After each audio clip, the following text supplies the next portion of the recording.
안녕하십니까. 어젯밤도 편히 주무셨는지요? 오늘 하루 시작하면서 하나님의 말씀 함께하는 여러분을 환영합니다. 민수기 31장 1절에서 12절까지의 말씀입니다.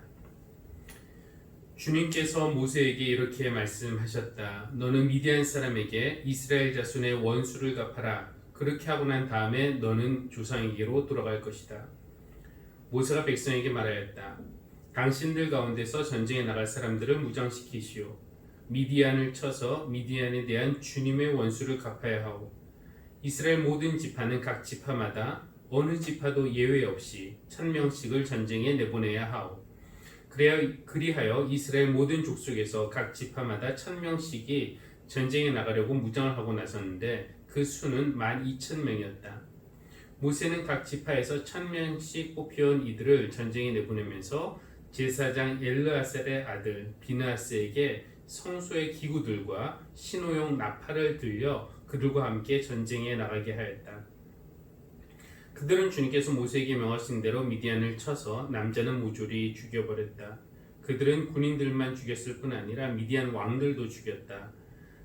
에위와 레겜과 수르와 후르와 레바 등 미디안의 5왕을 죽였고 부올의 아들 발람도 칼로 쳐 죽였다.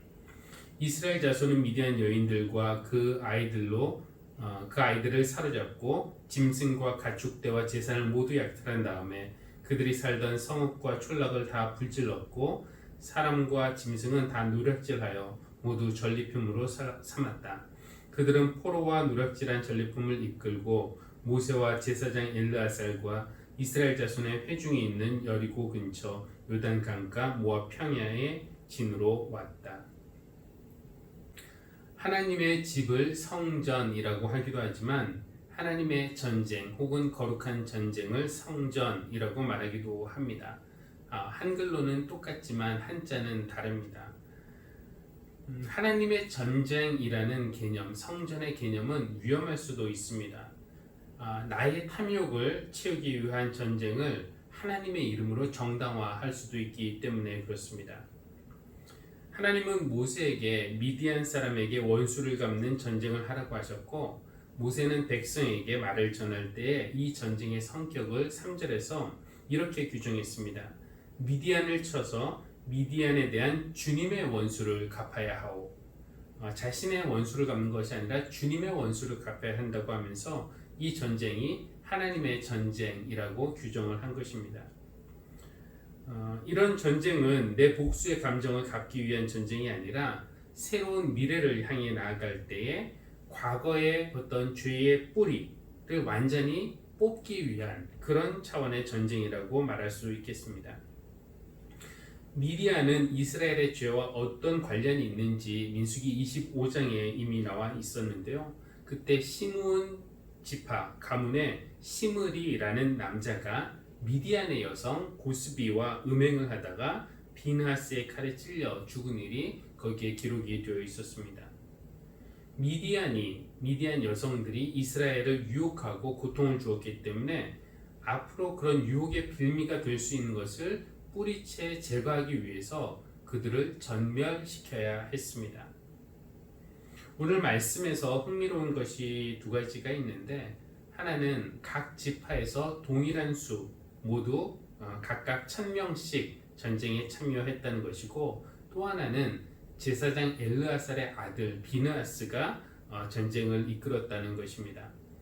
언뜻 생각하기에 큰 지파에서 더 많은 군인들이 그리고 작은 지파에서는 더 적은 사람들이 나가야 된다. 즉 지파별 인구수에 비례해서 군인들을 선발할 수도 있었는데 그렇게 하지 않았습니다. 그것은 이렇게 악을 뿌리 뽑는 그런 전쟁에 참여할 책임은 누구에게나 어느 지파에게나 강한 지파나 약한 지파나 큰 지파나 작은 지파나 어느에게나 동일하게 있기 때문일 것입니다. 우리가 치러야 할 영적 전쟁의 책임의 무게도 마찬가지라는 생각을 가지게 됩니다.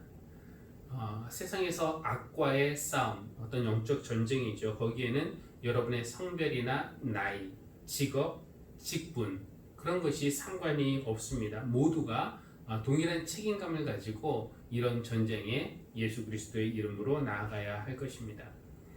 또 하나 흥미로운 것은 모세가 명은 받았지만 전쟁을 직접 이끌지는 않았고요. 그렇다고 다음 세대의 지도자인 여호수아가 이끈 것도 아니었습니다. 제사장의 아들인 비느하스가 이끌었는데 그가 가지고 나간 것은 성소의 기구들과 신호용 나팔이었다고 합니다. 이상하죠. 앞서 나가는 사람은 전쟁에 나갈 때는 창과 칼을 가지고 나가야 할 것 같은데 성소의 기구들 그리고 신호용 나팔을 가지고 나갔습니다. 그럼에도 불구하고 이스라엘은 사상자 한 명 없이 미디안의 모든 군인들과 5 왕들 그리고 발람까지 다 죽일 수 있었습니다. 이것을 보면서 떠오른 말씀은 로마서 12장 19절 말씀인데요. 여러분은 스스로 원수를 갚지 말고 그 일은 하나님의 진노하심에 맡기십시오. 성경에도 기록하기를 원수 갚는 것은 내가 할 일이니 내가 갚겠다라고 하였습니다. 나의 삶에서 죄의 증상들을 그냥 가리는 그런 노력이 아니라 죄의 뿌리를 완전히 뽑아내는 그런 영적을 치를 때에 하나님께서 우리에게 도움이 되시고 하나님이 그 영적 전쟁을 이끌어 주셔서 우리가 능히 이길 수 있는 힘을 주시기를 간절히 바랍니다. 기도하겠습니다. 하나님, 성경을 읽고 적용할 때 지혜롭게 분별할 수 있기를 원합니다. 내 복수의 감정을 갚기 위해서 혹은 나의 명예와 권력과 탐욕을 채우기 위해 싸우면서도 하나님의 이름을 갖다 붙일 때가 역사적으로도 많았고 지금도 그런 일들이 벌어지고 있습니다. 그런 식으로 하나님의 이름을 욕되게 하지 않도록 저희를 가르쳐 주십시오.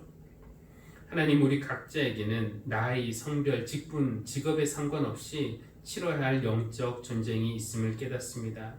세상의 악과 싸우는 일에 있어서 자신의 몫을 다할 수 있는 용기와 결단을 저에게 허락하여 주셔서 피하지 말고 주님의 도우심을 힘입어 악한 현실과 맞서 싸우게 하여 주십시오. 전쟁도 원수 갚는 일도 모두 하나님에게 속했음을 깨닫습니다. 세상의 수단으로 싸우지 않게 해주시고 하나님이 가르쳐 주신 방법으로 또 예수 그리스도께서 십자가에서 보여주신 희생과 섬김의 방법으로 그리고 선으로 악을 이길 수 있도록 저에게 믿음을 더해 주시기를 간구합니다. 오늘도 함께 하는 모든 성도들에게 하나님의 크신 은총 베풀어 주시기를 기도하며 모든 말씀 예수 그리스도의 이름으로 기도합니다. 아멘.